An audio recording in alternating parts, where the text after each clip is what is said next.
আপনি যে কথা বারবার বলছেন এবং নানাভাবে সেই কথাটা আপনি বলতে চাচ্ছেন না, কিন্তু আপনি বলেই যাচ্ছেন, তাহলে আপনি মনে করবেন যে কথাটা আপনি বলছেন না, সেই কথাটি স্বয়ং আল্লাহ তাআলা আপনাকে দিয়ে বলিয়ে নিচ্ছেন।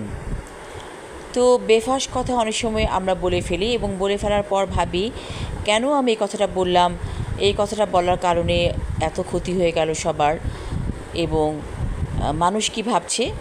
আসলে কথাটা আপনি বলেননি, স্বয়ং আল্লাহ তাআলা চেয়েছেন, আপনি বলেছেন। তাই কথা বলে কখনো বিভ্রান্ত হবেন না, এবং যে কথাটি আপনি বলছেন বারবার এত নিষেধ সত্ত্বেও আপনি মনে রাখবেন এই কথাটি বলা আপনার প্রয়োজন, কারণ আল্লাহ তাআলা চাইছেন আপনি কথাটি প্রচার করে দিন।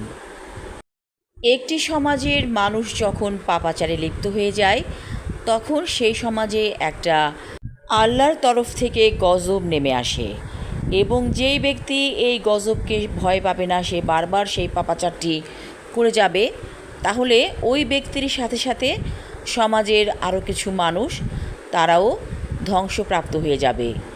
তাই আপনি সতর্ক করার জন্য মানুষকে কথাটি বলে দিন, যে কথা আপনি আল্লাহর তরফ থেকে জেনেছেন সেই কথাকে বলা আপনার জন্য জরুরি। তারপরও যদি ওই মানুষগুলো নিজেকে শোধরাতে না পারে এবং তারপরও যদি তারা বারবার মানুষের ক্ষতি করে যায় জাদুটোনার মাধ্যমে, তাবিজ কবজের মাধ্যমে, তাহলে সে ধ্বংসপ্রাপ্ত হয়ে যাবে এবং তার ধ্বংস অচিরেই হয়ে যাবে, সেটা সে বুঝতে পারছে না। আপনি সতর্ক করার পরেও যখন সে বুঝতে পারছে না, তার মানে ধরে নিন সে ধ্বংস হয়ে গেছে। হয়তো কেউ কেউ বলবে যে আপনি কেন কথা বলছেন আগ বাড়িয়ে, আপনি কে?